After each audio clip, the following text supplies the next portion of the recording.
દ્વારકા જિલ્લામાં ભ્રષ્ટાચારના પાલ આંબલિયાના આક્ષેપ છે। પ્રોટેક્શન વોલમાં માટીથી કામગીરી કર્યાના આક્ષેપ લગાવ્યા છે।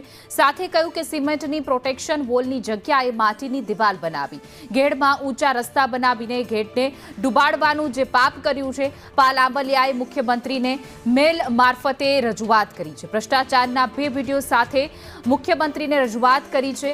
વર્તુ નદીમાં પ્રોટેક્શન વોલની કામગીરી સામે સવાલ ઉઠાવ્યા છે। નદીમાં જાડી જાખરા સાફ तो पुल में केम भराई जाए छे अनेक सवालों जे छे उठावता पाल आंबलियाए मुख्यमंत्री भूपेन्द्र पटेल ने ईमेल द्वारा रजूआत करी छे। ज्यां सीमेंट नी प्रोटेक्शन वॉल करवानी होय त्यां तमे माटीनी दीवाल करी दीधी अने एना कारणे तमे जोवो छो अत्यारे वर्तु ज्यारे ओवरफ्लो थई त्यारे त्यां खेडूतो पोतानी रीते तगारा नाखी अने नदी त्यांथी बहार न निकळे खेतर धोवाय नहीं एना माटेना प्रयत्न करे छे।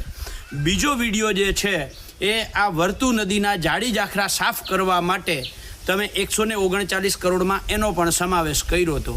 जो जाड़ी जाखरा साफ कर्या होत तो आ बीजो विडियो जे छे ए रावल पासेना सतीतळ पुलनो छे।